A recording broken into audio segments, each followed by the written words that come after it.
Bonsoir à tous, bienvenue dans le journal de Canal 32. Nous sommes le vendredi 29 juin. Regardons ensemble les titres de ce journal. Nous nous intéresserons tout d'abord à un dispositif de télémédecine actuellement testé dans 2 maisons de retraite de l'agglomération troyenne.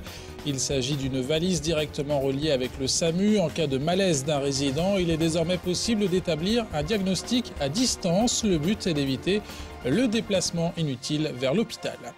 À suivre aussi l'interview de la nouvelle recrue de l'Estac. Grandi Ngoyi s'est engagé pour 3 saisons. Ce milieu de terrain défensif de 24 ans évoluait la saison passée à Nantes. Grandi Ngoyi s'était d'ailleurs illustré en Ligue 2 face à l'Estac. Il avait blessé gravement Julien Outrebon, le joueur troyen. Et puis le sport, c'est aussi le Tour de France cycliste et il y aura un air de Romilly-sur-Seine sur la Grande Boucle. C'est dans la commune auboise que le maillot jaune a été conçu. Des chaussettes présentes dans le peloton sont aussi originaires de Romilly. Une équipe est équipée de chaussettes fabriquées par l'entreprise Ventura Socks. La télémédecine au service des maisons de retraite. 2 établissements de l'agglomération troyenne testent depuis le début d'année un système en lien avec le SAMU de Troyes. Le personnel soignant a à sa disposition une valise. En cas de malaise d'un résident, elle permet d'établir un diagnostic à distance. S'il y a urgence, cela permet d'être plus efficace. Cela évite aussi parfois de déplacer les personnes âgées vers l'hôpital. Le reportage d'Aurélie Juignet. Bonjour Monsieur Moreau. Alors, qu'est-ce qui vous arrive ? Cette fois, pas de réel malaise, ceci est une simulation de prise de données à l'aide d'une station de télémédecine. Tension, saturation en oxygène, photographie d'une blessure ou même électrocardiogramme. En cas de malaise dans cette maison de retraite, toutes les mesures vitales sont directement envoyées au SAMU de Troyes via une ligne sécurisée, ce qui peut éviter des déplacements vers l'hôpital, notamment la nuit. Parfois, nos résidents partent la nuit parce qu'ils viennent notamment d'avoir un malaise. On ignore quelle est la nature de ce malaise et ils ont passé des heures et des heures aux urgences parce que malheureusement, les urgences sont souvent surbookées. C'est traumatisant pour la personne et puis d'autre part, côté urgence, c'est peut-être aussi une personne qui attend pour rien. En effet, les médecins du SAMU peuvent analyser les données en temps réel et juger si le malaise nécessite une hospitalisation ou non. Dans certains cas, des conseils et une ordonnance suffisent. Et si au contraire la détresse est grave, cela permet d'être réactif. Vraiment, le but, c'est déjà d'arriver au plus vite d'une urgence vitale. Par exemple, par la transmission de l'électrocardiogramme sur une douleur thoracique, on peut voir si la personne fait un infarctus et engager rapidement donc, des moyens médicalisés. Aujourd'hui, 2 maisons de retraite de l'agglomération troyenne testent cette station de télémédecine. Depuis février dernier, de nombreux déplacements ont été évités grâce à ce système. Cela profite donc aux personnes âgées, mais aussi à leurs aides-soignants. Ça permet de ne pas prendre de décision dans l'urgence, de ne pas déplacer un médecin pour rien et de ne pas déplacer surtout une personne âgée pour rien. Voilà. Et de rassurer, surtout rassurer le personnel, en particulier le personnel de nuit. C'est quand même angoissant. Le dispositif permet aussi aux médecins de jour de prendre des mesures sur place. Toutes les données sont d'ailleurs archivées. Pour la directrice de l'établissement, cette valise est un atout qui doit se démocratiser. Ça s'est avéré utile, hein. Nous avons quand même envoyé déjà plusieurs diagnostics. À terme, dans les années à venir, il faut absolument que les maisons de retraite de Champagne-Ardenne, voire de France, se dotent de ce système. Pour nous, c'est vraiment fondamental. Je suis certain que ça va permettre aussi sûrement de sauver des vies. Cette station coûte tout de même un peu plus de 10 000 €. Dans les zones rurales, ce type de valise pourrait aussi être une solution au manque de centres de soins de proximité. La période d'essai dans les 2 maisons de retraite prend fin en septembre prochain. Une nouvelle étape dans la démarche Agenda 21 portée par la ville de Troyes. C'est ce dimanche 1er juillet que les 21 propositions éco-responsables en faveur du développement durable vont être présentées aux Troyens lors de la fête du Parc des Moulins. Ces propositions sont recensées dans un document de 70 pages imprimées évidemment sur papier recyclé. L'idée est de les détailler, ces actions destinées à améliorer le cadre de vie. La ville de Troyes est engagée dans le processus depuis mars 2009. Marc Brett est maire adjoint à Troyes en charge de l'environnement et du développement durable. en 1992 au sommet de la Terre à Rio, qui avait réuni sous l'égide de l'ONU quelque chose comme 200 chefs d'État de la planète, il a été dit que les collectivités locales, les communes, les départements sont, par leur proximité avec les citoyens, les plus à même, si vous voulez, de travailler sur les changements de pratiques.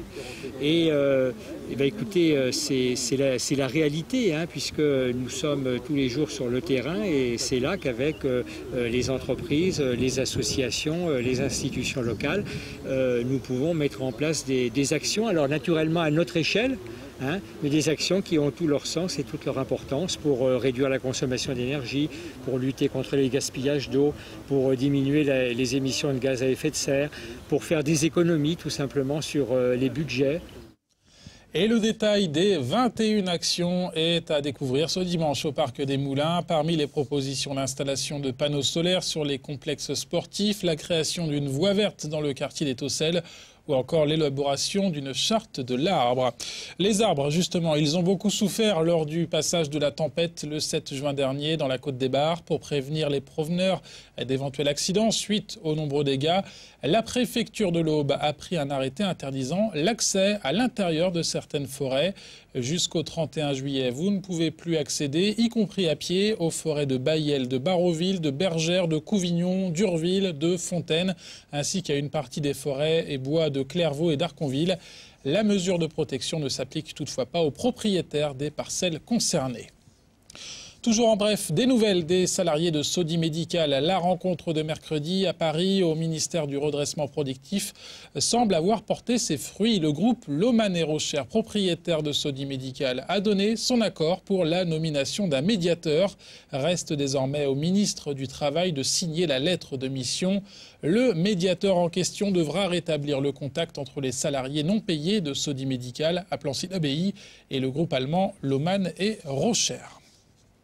Une troisième recrue à l'Estac après Stéphane Darbion et Benjamin Nivet. Grandi Ngoyi s'est engagé pour 3 saisons avec le club troyen.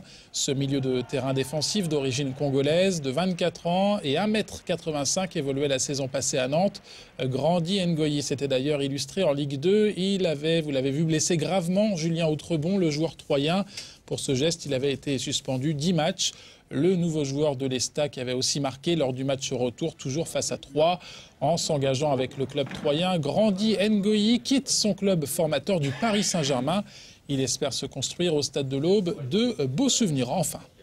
Je coupe le cordon, ça c'était une bonne expérience. J'ai beaucoup appris grâce à Paris, grâce à toutes ces expériences que j'ai pu avoir. Et aujourd'hui je suis content d'être là. Et comme je vous dis, j'ai envie d'apporter quelque chose au club. Dans le stade, j'ai eu des bons souvenirs et des mauvais souvenirs. J'ai failli faire mon premier match en pro ici. Mon premier match sur le banc, j'étais avec Lacombe. Lacombe qui me dit « Grandi, va t'échauffer », je vais m'échauffer. Je viens, il me dit « Non, finalement, attends un peu ». Mais c'était mon premier match, j'ai des bons souvenirs et des mauvais souvenirs avec ce qui s'est passé l'année dernière. La blessure de Julien et mon carton rouge et mes 10 matchs de suspension. Mais bon, c'était hier, hein. Comme je dis, une nouvelle page à écrire et j'espère qu'il n'y aura que de belles choses. Et toujours au rayon recrutement, des contacts officiels ont été pris avec le gardien de but Ronan Lecrome, à bientôt 38 ans. Celui qui a gardé les buts royens de 2005 à 2007 pourrait faire son retour dans l'Aube. S'il s'engage, il sera la doublure de Johan Thuram. L'affiche des 48 heures de l'automobile ancienne imprimée hier à la Renaissance. Il s'agit toujours d'un événement symbolique dans les préparatifs de l'événement. La 16e édition sera organisée à Troyes et dans l'Aube du 7 au 9 septembre prochain. La nouvelle affiche des 48 heures de l'automobile ancienne est inspirée pour la 5e fois d'affilée d'un tableau signé Paul Braque. Il met à l'honneur Troyes et le département. Gérard Fardet est le directeur des 48 heures de l'automobile ancienne. On l'écoute au micro de Cyril Tavernet. Alors traditionnellement, la sortie de l'affiche des 48 heures est toujours un événement pour nous et pour nos partenaires, puisque à chaque fois c'est un dessin original, un tableau original, signé Paul Braque. Donc on lui a demandé cette année de nous mettre quelques maisons à colombage, évoquer les lacs, la tête du bouchon de champagne, avec une panhard dynamique superbe et une moto R90 je crois. À savoir que dans les années 70, c'est Paul Braque soi-même qui avait dessiné cette moto BMW. Alors ces 4000 affiches, elles vont être affichées un petit peu partout dans la région. Est vont aussi emplir les collections des collectionneurs d'affiches. On en trouve sur Internet, bien évidemment. Et à chaque fois, l'affiche est donc un collector que les spécialistes s'arrachent. Le sport, c'est aussi le Tour de France cycliste, bientôt sur la ligne de départ. Il y aura un air de Romilly-sur-Seine cette année dans la Grande Boucle. C'est dans la commune du Nord-Ouest Aubois que le maillot jaune a été conçu par les équipes du Coq Sportif. Des chaussettes présentes dans le peloton seront aussi sur la ligne de départ et également originaires de Romilly-sur-Seine. Une équipe est équipée de chaussettes fabriquées par le fabricant Ventura Socks. Il s'agit de l'équipe Europcar. Le reportage à Romilly-sur-Seine de David Mutel. Une fois encore, cette année, Jean-Paul Ventura regardera avec attention le Tour de France cycliste à la télévision.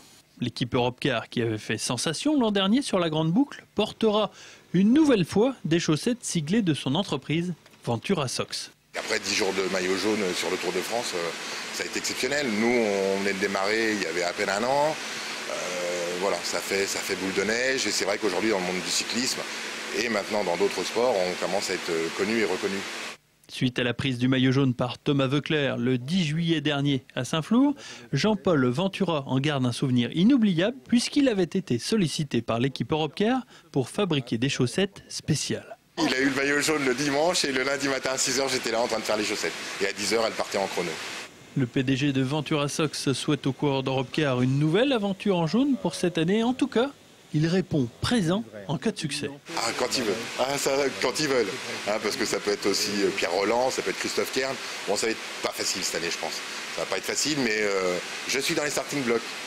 La matière est prête, il n'y a plus qu'à demander. Romilly-sur-Seine sera doublement à l'honneur sur ce 99e Tour de France cycliste puisque ASO, organisateur de la Grande Boucle, a signé un nouveau partenariat avec le Coq Sportif, marque née à Romilly-sur-Seine en 1882. Ultime clin d'œil pour la marque au gallinacé, les maillots du Tour, dont le jaune, ont été imaginés et conçus dans la cité romillonne. Il y aura donc bien une touche au bois sur cette édition 2012, malgré l'absence d'étape. Allez, on referme ce journal avec une opération portes ouvertes à Ginko à Troyes samedi et dimanche rue Jeanne d'Arc. L'occasion de rencontrer sur leur atelier une dizaine d'artistes, de la plasticienne au sculpteur en passant par le graphiste et l'illustratrice. L'idée est de favoriser le contact avec les visiteurs, de toucher aussi, pourquoi pas, un nouveau public encore hésitant à venir visiter des galeries d'art. Anna Madia est artiste peintre, elle est au micro de Pénélope Strassman. Chaque année, on a cette possibilité d'ouvrir les portes pour cette raison, pour connaître du monde et pour faire connaître notre travail. C'est magnifique, je trouve. On se présente, on parle de notre travail. C'est une journée dédiée à l'art. C'est un moment d'encontre, en fait, de partage pour faire connaître, pour faire encore plus fort, faire connaître l'art aussi à des gens qui, des fois, n'ont pas le courage de visiter des lieux d'art. Il faut ouvrir les portes pour faire rentrer le public, pour détruire toutes les peurs qu'on peut avoir en face à un discours artistique. L'art, c'est pour tous, en fait. Ce n'est pas seulement pour les professionnels. Les portes ouvertes 2012 de l'atelier Ginko, c'est donc samedi et dimanche rue Jeanne d'Arc à Troyes. C'est la fin de cette édition. Merci de votre attention. Tout de suite, la météo pour votre week-end dans l'Aube par Lucie Moigny. Lundi, retour de Mathieu Mercier à la présentation du JT. Bonne soirée à tous. À très bientôt sur Canal 32.